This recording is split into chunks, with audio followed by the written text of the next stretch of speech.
200 unit கட்டணமில்லா மின் திட்டத்தால் கடந்த 3 மாதங்களாக அதிக மின் கட்டணம் வசூலிக்கப்படுவதாக பரவும் தகவல் தவறானது என தமிழக அரசின் தகவல் நம்பகத்தன்மை பிரிவு விளக்கமளித்துள்ளது. சென்னை உட்பட பல்வேறு இடங்களில் மின் கட்டணம் வழக்கத்தை விட 2-3 மடங்கு அதிகமாக வந்திருப்பதாக பலரும் குற்றம் சாட்டி வந்தனர். அரசு அறிவித்துள்ள 200 யூனிட் இலவச மின் திட்டத்தால் கடந்த 3 மாதங்களாக தங்களுக்கு அதிக மின் கட்டணம் வருவதாக சில போலியான செய்திகளை சமூக வலைதளங்களில் பரப்பி வருகின்றனர். 2-3 மந்த்ஸா நம்ம சாமானிய மக்களுக்கு அவங்களோட ஈபி பில் அவ்வளவு அதிகமா வந்துட்டே இருக்கு. இதற்கு மறுப்பு தெரிவித்து மின்சார வாரியம் வெளியிட்ட அறிக்கையில் 200 யூனிட் இலவச மின் திட்டத்தின் மூலம் 1,42 லட்சம் மின் நுகர்வோர்கள் பயனடைந்துள்ளனர். மின் கட்டணத்தில் எவ்வித மாற்றம் செய்யப்படவில்லை. மின் கட்டணம் குறித்து வதந்திகளை நம்ப வேண்டாம் என்று மின்சார வாரியம் சார்பாக கேட்டுக் கொள்ளப்படுகிறது. தமிழக அரசு அறிவித்துள்ள 200 யூனிட் கட்டணமில்லா மின் திட்டத்தால் தான் கடந்த 3 மாதங்களாக அதிக மின் கட்டணம் வசூலிக்கப்படுவதாக சமூக வலைதளங்களில் சிலர் பதிவிட்டு வந்தனர். இந்நிலையில் அதிக மின் கட்டணம் வசூலிக்கப்படுவதாக வெளியான தகவல் தவறானது என்று தமிழக அரசின் தகவல் நம்பகத்தன்மை பிரிவு தெரிவித்துள்ளது. இது தொடர்பாக தமிழக அரசின் மின் பகிர்மான கழகம் அளித்துள்ள விளக்கத்தில் 200 யூனிட் இலவச மின் திட்டத்தின் மூலம் 1,42 லட்சம் மின் நுகர்வோர்கள் பயனடைந்துள்ள நிலையில் ஜூன் மாதத்தில் 59,31,000 மின் நுகர்வோர்களும் ஜூலை மாதத்தில் 60,92,000 மின் நுகர்வோர்களும் இலவசமாக மின் சேவையை பெற்று பயனடைந்துள்ளதாகவும் தெரிவிக்கப்பட்டுள்ளது. மின் கட்டணத்தில் எந்தவித மாற்றமும் செய்யப்படாததால் அது குறித்த வதந்திகளை நம்ப வேண்டாம் என்றும் தகவல் நம்பகத்தன்மை பிரிவு கேட்டுக் கொண்டுள்ளது. தொகுதி மறுவரையறைக்கு எதிரான தனி தீர்மானம் தமிழ்நாடு சட்டப்பேரவையில் நிறைவேறியது. சட்டப்பேரவையில் தொகுதி மறுவரையறைக்கு எதிரான தனி தீர்மானத்தை முதலமைச்சர் விஜய் முன்மொழிந்தார். அப்போது பேசிய அவர், மகளிருக்கான 33% இடஒதுக்கீட்டை தாமதிக்காமல் உடனடியாக அமல்படுத்த வேண்டும் என வலியுறுத்தினார். மகளிருக்கான தொகுதி ஒதுக்கீட்டை மக்கள் தொகை கணக்கெடுப்பு மற்றும் தொகுதி மறுவரையுடன் இணைத்து அதனை ஒத்திவைக்கக்கூடாது. மேற்படி தொகுதி ஒதுக்கீட்டை விரைந்து நடைமுறைப்படுத்துவதற்கு உரிய நடவடிக்கைகள் எடுக்கப்பட வேண்டும் என தமிழ்நாடு அரசு ஒன்றிய அரசை வலியுறுத்துகிறது. தொடர்ந்து பேசிய முதலமைச்சர் விஜய், மக்களவை உறுப்பினர்களின் எண்ணிக்கை 543 என்ற நிலையிலேயே தொடர வேண்டும் என வலியுறுத்தினார். நாடாளுமன்ற மக்களவையின் மொத்த உறுப்பினர்களின் எண்ணிக்கையை 543 என்ற நிலையிலேயே நிரந்தரமாக்க வேண்டும். வரவிருக்கும் மக்களவை பொது தேர்தலிலும் அதன் பிறகு சட்டமன்ற பொது தேர்தல்களிலும் 1/3 தொகுதி ஒதுக்கீட்டு பலனை பெண்கள் பெறுவதை உறுதி செய்ய வேண்டும் என ஒன்றிய அரசை தமிழ்நாடு சட்டமன்ற பேரவை ஒருமனதாக வலியுறுத்துகிறது. 50% அளவில் உறுப்பினர்களின் எண்ணிக்கையை உயர்த்தினாலும் மக்கள் தொகை கணக்கெடுப்பிற்கு பிறகு தமிழ்நாட்டின் பிரதிநிதித்துவம் குறைய வாய்ப்புள்ளதாக முதலமைச்சர் விஜய் குறிப்பிட்டார். தொகுதி மறுவரையறைக்கு எதிராக முதலமைச்சர் விஜய் முன்மொழிந்த தனி தீர்மானத்திற்கு திமுக, காங்கிரஸ் ஆகிய கட்சிகள் ஆதரவு தெரிவித்தன. தமிழ்நாட்டு எம்பிக்களுடைய விதிகாச்சாரம், நம்மளுடைய ரெப்ரசன்டேஷன் இப்ப இருக்கக்கூடிய 7.18% குறைக்க அனுமதிக்க கூடாதுன்னு மீண்டும் வலியுறுத்தி சொல்லி அரசு கொண்டு வந்திருக்கக்கூடிய இந்த தீர்மானத்தை நாங்கள் வரவேற்கின்றோம்.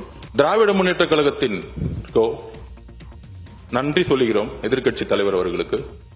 பாராளுமன்றத்தில் அந்த சட்டம் வரும்பொழுது வெளிநடப்பு செய்யாமல் அந்த சட்டத்திற்கு எதிராக வாக்களிக்க வேண்டும். டீலிமிட்டேஷன் எந்த நேரத்திலும் மத்திய அரசு கொண்டு வரலாம் என்கிற அடிப்படையில் தான் இந்த தீர்மானம் மாண்புமிகு முதலமைச்சர் அவர்கள் கொண்டு வந்திருக்கிறார். தமிழ்நாட்டின் அரசியல் களத்தை பரபரப்பாக்கிய செய்திகளை அரசியல் செய்திகள் பகுதியில் பார்க்கலாம்.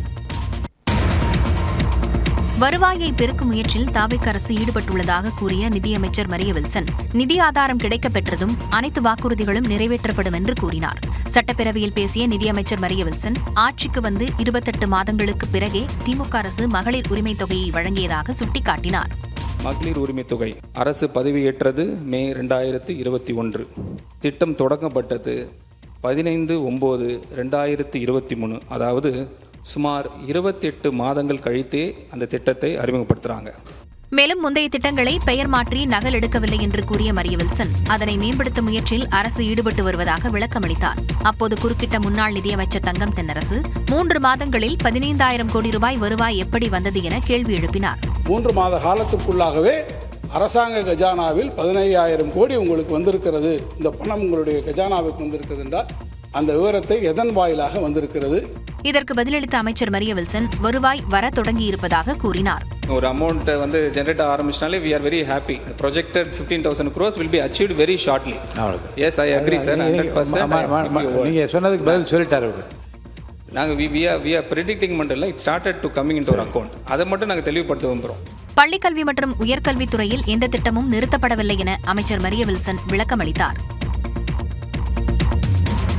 தொகுதி மறுவரையறையால் தமிழ்நாட்டிற்கு பாதிப்பு இருக்காது என அமித்ஷா கூறியதாக எடப்பாடி பழனிசாமி தெரிவித்த நிலையில் அவரது வாக்குறுதி காப்பாற்றப்படும் என உறுதியாக சொல்ல முடியாது என்று அமைச்சர் அருண்ராஜ் பதிலளித்துள்ளார். மாண்புமிகு மத்திய உள்துறை அமைச்சர் அவர்கள் 16/4/2026 அன்று மாலை நடைபெற்ற நாடாளுமன்ற கூட்டத்தொடரில் பேசுகின்ற போது தமிழ்நாட்டிற்கான விகிதாச்சார பிரதிநிதித்துவம் பாதுகாக்கப்படும் என உள்துறை அமைச்சர் அவர்கள் பாராளுமன்றத்திலே உறுதியளித்துள்ளார்கள். திரு அமித்ஷா அவர்கள் கொடுத்த அந்த வாக்குறுதியை நம்ம எந்த அளவுக்கு நம்மால காப்பாற்ற முடியும் என்பது நிச்சயமாக தெரியாது. அதனால் சட்டத்தில் என்ன இருக்கிறதோ, அரசியல் சாசன சட்டத்தில் என்ன இருக்கிறதோ அதுதான் நிரந்தரம் என்பதை கூறிக்கொள்ள கடமைப்பட்டிருக்கிறேன். நாட்டினுடைய உள்துறை மந்திரி, இந்தியாவுக்கு அவர் தான் உள்துறை மந்திரி. அதனால இப்ப கூட நீங்க நிறைய அமைச்சர் இருக்கிறீங்க, நிறைய உறுதிமொழி கொடுக்கறீங்க. இது எப்படி நம்புறது? அமைச்சர் உறுதிமொழி கொடுத்தா நம்பித்தான் ஆகணும். நிதியமைச்சர் மரிய வில்சனின் குட்டிக்கதையில் பொய் என கூறப்பட்டதை சபாநாயகர் ஜே.சி.டி. பிரபாகர் திருத்திய நிலையில் அமைச்சரின் பேச்சில் நீக்க எதுவும் தேவையில்லை என முன்னாள் அமைச்சர் தங்கம் தென்னரசு தெரிவித்தார். வெற்றி அடைவதற்காக பொய் சொல்லாம, குறுக்கு வழியை கடைப்பிடிக்காம, நேர்மையாக இருந்தால் எல்லாம் இங்கே சாத்தியம் என்பதற்கு எங்க தலைவரை சாட்சி. பொய் என்ற வார்த்தைக்கு பேர் உண்மைக்கு மாறான என்ற வார்த்தை. உண்மைக்கு மாறாம ஒரு உறுப்பினர் பொய் சொல்லுகிறார் என்றுதான் சொல்லக்கூடாதே ஒழிய பொய் என்ற வார்த்தையே பயன்படுத்தக்கூடாது என்பது அது அல்ல. அப்படி என்றால் இங்கே இருக்கக்கூடிய தெய்வப்புலவர் திருவள்ளுவர் சொல்லியிருக்கிறதை போல பொய்மையும் வாய்மை எடுத்த புரைதீர்ந்த நன்மை பயக்குமெனின்னு ஒரு குறளை நான் சொல்றேன்னா இதுல பொய் என்ற வார்த்தை ஒன்று எடுங்கன்னு சொல்ல முடியுமா? இல்லை. அவை விதியின்படி ஒரு உறுப்பினர் பொய் சொல்கிறார் என்றுதான் சொல்லக்கூடாதே தவிர பொய் என்ற வார்த்தையே பயன்படுத்தக்கூடாது என்றது கிடையாது. அதனால அமைச்சர் அவர்கள் சொல்வதிலே அதில் நீக்குவதற்காக எதுவும் இருப்பதாக நான் கருதவில்லை. கடந்த காலத்தில் எடுத்து பார்த்தீங்கன்னா பொய் என்ற சொல் அவையில் இருக்கக்கூடாது என்பதற்காகத்தான் உண்மைக்கு மாறாக என்ற சொல்ல பயன்படுத்தணும். நாங்கள் எதிர்க்கட்சியா இருக்கும்போது அப்படித்தான் இருந்தாங்க. பொய் என்ற வார்த்தையெல்லாம் நீக்கினாங்க. அதனால ஏற்கனவே இருக்கின்ற மரபை தொடர்ந்து கடைபிடிக்கலாம். கோவையில் போதைப்பொருள் விற்பனை பற்றி காவல் நிலையத்தில் தகவல் தந்ததால் மாணவர் அமுதன் கொல்லப்பட்டதாக எதிர்க்கட்சித் தலைவர் உதயநிதி ஸ்டாலின் குற்றம் சாட்டியுள்ளார். சட்டப்பேரவையில் கவனஈர்ப்பு தீர்மானம் கொண்டு வந்து பேசிய உதயநிதி ஸ்டாலின் தமிழ்நாட்டில் கடந்த 3 நாட்களில் 4 கொடூர கொலை சம்பவங்கள் அரங்கேறியிருப்பதாக குறிப்பிட்டார். போதைப்பொருள் வித்த நபர்களை அழைச்சு புகார் கொடுத்தவர் பத்தின தகவலை சொல்லியிருக்கிறாங்க. அந்த கோபத்துல தான் மாணவர் அமுதனை அந்த கும்பல் அடிச்சு கொலை செஞ்சிட்டதா அமுதனுடைய பெற்றோர் ஊடகங்கள்ல பேட்டி கொடுத்திருக்கிறாங்க. காவல்துறை ஏன் இவ்வளவு அலட்சியமாக நடந்துக்கிறதுன்னு இந்த அரசு ஒரு விளக்கம் கொடுக்கணும். அவருக்கு பதிலளித்த அமைச்சர் ராஜ்மோகன் இது மாணவர்களுக்கு இடையேயான கோஷ்டி மோதல் என்று விளக்கமளித்தார். சம்பந்தப்பட்ட அந்த மாணவரோடு மற்ற மாணவர்களுக்கு ஏற்பட்ட ஏற்கனவே இருந்த ஒரு கோஷ்டி மோதலின் காரணமாக இந்நிலையில் கல்லூரி மாணவரின் கொலையை கோஷ்டி மோதல் என தாவேக அரசு திசை திருப்ப முயற்சிப்பதாக திமுக எம்பி கனிமொழி குற்றம் சாட்டியுள்ளார். பலியான அப்பாவி மாணவரையே குற்றவாளியாக்கி அரசு உண்மையை மூடி மறைக்க பார்க்கிறதா என்றும் வினவியுள்ளார். அதிமுக தலைமைக்கு எதிராக போர்க்கொடி தூக்கியுள்ள முன்னாள் அமைச்சர்கள் சி.வி. சண்முகம், எஸ்.பி. வேலுமணி உள்ளிட்டோர் 3 மணி நேரம் ஆலோசனை நடத்தினர். சென்னை கிழக்கு கடற்கரை சாலையில் உள்ள முன்னாள் அமைச்சரும் சட்டமன்ற உறுப்பினருமான சி.வி. சண்முகம் இல்லத்தில் நேற்றிரவு அதிமுக அதிருப்தி எம்எல்ஏக்களின் கூட்டம் நடைபெற்றது. இதில் நத்தம் விஸ்வநாதன், தங்கமணி, கே.பி. அன்பழகன், ரவி மனோகரன் மற்றும் கடந்த 3 நாட்களாக சட்டமன்ற கூட்டத்தில் கலந்து கொள்ளாத எஸ்.பி. வேலுமணியும் பங்கேற்றனர். அதிமுக அதிருப்தி எம்எல்ஏக்களுக்கு சட்டமன்றத்தில் பேச வாய்ப்பு வழங்காத நிலையிலும் பறிக்கப்பட்ட கட்சி பொறுப்புகள் வழங்கப்படாத சூழலிலும் இந்த கூட்டம் நடைபெற்றது. இதில் அடுத்த கட்ட நடவடிக்கைகள் குறித்து ஆலோசிக்கப்பட்டதாக தெரிகிறது. இதற்கிடையே சி.வி. சண்முகம் தரப்பு சட்டமன்ற உறுப்பினர்கள் இன்று வி.கே. சசிகலாவை சந்திக்க உள்ளதாக வெளியான தகவல் அரசியல் வட்டாரத்தில் பெரும் பரபரப்பை ஏற்படுத்தியுள்ளது. நாடாளுமன்ற கூட்டுக்குழுவிற்கு அனுப்பி வைக்கப்பட்ட FCRA மசோதா, டாடா குழும தலைவர் ராஜினாமா உள்ளிட்ட செய்திகளை டாப் 5 இந்தியா பகுதியில் பார்க்கலாம். எதிர்க்கட்சிகள் கடும் எதிர்ப்பு தெரிவித்த நிலையில் வெளிநாட்டு பங்களிப்பு ஒழுங்குமுறை மசோதா 31 உறுப்பினர் கொண்ட நாடாளுமன்ற கூட்டுக்குழுவுக்கு அனுப்பப்பட்டுள்ளது. இந்தியாவில் உள்ள கல்வி நிறுவனங்கள் மற்றும் தொண்டு நிறுவனங்களுக்கு வெளிநாட்டில் இருந்து வரும் நன்கொடை உள்ளிட்ட நிதி இனங்களுக்கு கட்டுப்பாடு விதிக்கும் சட்ட திருத்த மசோதாவை நாடாளுமன்றத்தில் மத்திய அரசு அறிமுகப்படுத்தியது. இதன்படி வெளிநாட்டில் இருந்து நிதியை பெறும் உள்ளூர் நிறுவனங்கள் மூடப்பட்டாலோ சீல் வைக்கப்பட்டாலோ அந்த நிதியை மத்திய அரசு நியமிக்கும் ஒரு அதிகாரி நிர்வகிக்க வழிவகை செய்யப்பட்டுள்ளது. இந்த மசோதாவுக்கு திமுக உள்ளிட்ட எதிர்க்கட்சிகள் கடும் எதிர்ப்பு தெரிவித்து வந்தன. தமிழ்நாடு சட்டப்பேரவையில் இம்மசோதாவை எதிர்த்து ஒருமனதாக தீர்மானம் நிறைவேற்றப்பட்டது. இந்நிலையில் இன்று அவை தொடங்கியதும் மசோதாவை நாடாளுமன்ற கூட்டுக்குழுவுக்கு பரிந்துரைக்கும் தீர்மானத்தை உள்துறை இணை அமைச்சர் நித்யானந்த் ராய் அறிமுகம் செய்தார். இம்மசோதா சிறுபான்மையினருக்கு எதிரானது என குறிப்பிட்டு காங்கிரஸ் பொதுச் செயலாளர் வேணுகோபால், சமாஜ்வாதி ஜனதா கட்சி தலைவர் அகிலேஷ் யாதவ் உள்ளிட்டோர் கடும் எதிர்ப்பு தெரிவித்தனர். பின்னர் 21 மக்களவை உறுப்பினர்கள் மற்றும் 10 மாநிலங்களவை உறுப்பினர்கள் அடங்கிய 31 பேர் கொண்ட நாடாளுமன்ற கூட்டுக்குழுவின் ஆய்வுக்கு அனுப்பி வைக்கப்பட்டது. இந்த குழு மசோதாவை விரிவாக ஆய்வு செய்து குளிர்கால கூட்டத்தொடரில் அதன் பரிந்துரையை நாடாளுமன்றத்தில் சமர்ப்பிக்கும். குறுக்கு வழி வாழ்க்கையை குறுகலாக மாற்றிவிடும் என இளைஞர்களுக்கு பிரதமர் நரேந்திர மோடி அறிவுரை வழங்கியுள்ளார். டெல்லியில் நடைபெற்ற முன்னாள் குடியரசுத் தலைவர் ராம்நாத் கோவிந்தின் சுயசரிதை புத்தக வெளியீட்டு விழாவில் பிரதமர் மோடி கலந்து கொண்டார். விழாவில் பேசிய பிரதமர் நரேந்திர மோடி தற்போது ரீல்ஸ் மற்றும் சமூக வலைதள இன்ஃபுளுயன்சர்களின் ஆதிக்கம் செலுத்தும் காலகட்டத்தில் இருப்பதாக தெரிவித்தார். தற்போதைய காலகட்டத்தில் இளைஞர்கள் குறுக்கு வழியை தேர்வு செய்தால் அது அவர்களின் வாழ்க்கையை குறுகலாக மாற்றிவிடும் எனவும் பிரதமர் நரேந்திர மோடி தெரிவித்தார். एक बात हम जरूर याद रखें, रेलवे स्टेशन पे लिखा हुआ होता है. कुछ लोगों को पटरी पर कूद करके जाने की आदत होती, ब्रिज पर नहीं जाते. तो वहां लिखा होता है shortcut will cut you short. தலைவர்களின் சுயசரிதை உள்ளிட்டவற்றை இளைஞர்கள் படித்து வாழ்க்கையின் இலக்கணத்தை அதிலிருந்து கற்றுணர்ந்து முன்னேற வேண்டும் என்றும் பிரதமர் மோடி அறிவுறுத்தினார். டாடா குழும தலைவர் பொறுப்பிலிருந்து விலகுவதாக தமிழ்நாட்டைச் சேர்ந்த சந்திரசேகரன் அறிவித்துள்ளார். டாடா குழும தலைவராக கடந்த 2017ஆம் ஆண்டு சந்திரசேகரன் பதவியேற்ற நிலையில் அடுத்த ஆண்டு பிப்ரவரி மாதத்துடன் அவரது பதவிக்காலம் நிறைவடைகிறது. ஆகஸ்ட் 18ஆம் தேதி டாடா நிறுவனத்தின் ஆண்டு பொதுக்கூட்டம் நடைபெறவுள்ள நிலையில் அதில் மீண்டும் டாடா குழும தலைவராக சந்திரசேகரனை தேர்வு செய்ய வாக்கெடுப்பு நடத்த உள்ளதாக தகவல் வெளியானது. இந்நிலையில் தனது பதவியை ராஜினாமா செய்வதாக சந்திரசேகரன் அறிவித்துள்ளார்.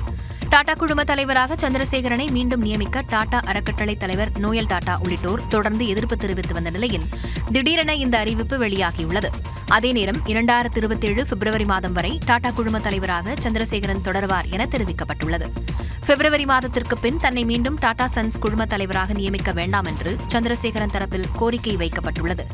சந்திரசேகரனின் ராஜினாமா அறிவிப்பை தொடர்ந்து பங்குச்சந்தையில் டாடா குழுமத்தின் TCS, Tata consumers, Tata Motors உள்ளிட்ட நிறுவன பங்குகள் 4% வரை வீழ்ச்சியடைந்தன.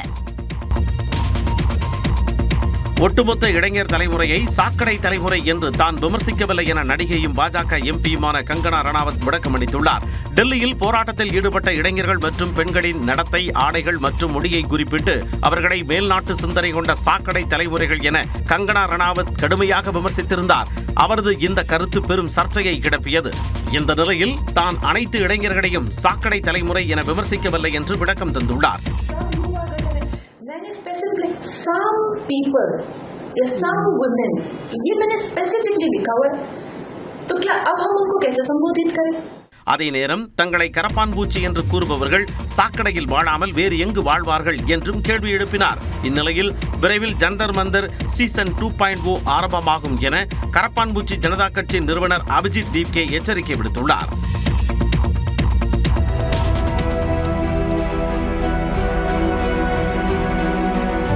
வானியலின் அழகிய அற்புதங்களில் ஒன்றான அரிதான முழு சூரிய கிரகணம் ஸ்பெயினில் தனது நிழலை பரப்பிய தருணத்தில் பதிவு செய்யப்பட்ட காட்சிகளே இவை. ரஷ்யாவில் உள்ளூர் நேரப்படி மாலை 5 மணிக்கு சந்திரன் முதலில் சூரியனை மறைத்தது. அப்போது அதன் வெளிப்புற ஒளிவட்டத்தின் மினுமினுப்பான ஒளி மட்டுமே எஞ்சியிருந்தது. அதன்பின் ஐஸ்லாந்தின் தலைநகரான ரெய்க் ஜாவிக் நகரில் 1433ஆம் ஆண்டுக்கு பிறகு நிகழ்ந்த முழு சூரிய கிரகணத்தை வானியல் ஆர்வலர்கள், சுற்றுலா பயணிகள் உட்பட 80,000க்கும் மேற்பட்டோர் கண்டுகளித்தனர். ஐரோப்பிய நாடுகளில் சூரியன் மறையும் நேரத்தில் கிரகணம் நிகழ்ந்ததால் கிரகணத்துடன் கூடிய சூரிய அஸ்தமனத்தை காணும் அரிய வாய்ப்பு கிடைத்தது. குறிப்பாக ஸ்பெயினில் 27 ஆண்டுகளுக்கு பிறகு நிகழ்ந்த முழு சூரிய கிரகணத்தை கண்டு மக்கள் ஆர்ப்பரித்தனர். இங்கிலாந்து தலைநகர் லண்டனில் நாடாளுமன்ற வளாகம் உள்ளிட்ட இடங்களில் மக்கள் சூரிய கிரகணத்தை கண்டுகளித்தனர். பிரான்ஸ் தலைநகர் பாரிஸில் உள்ள ஈஃபில் கோபுரத்தை பகுதி சூரிய கிரகணம் கடந்து சென்றதை மக்கள் ஆர்வமுடன் பார்த்து ரசித்தனர்.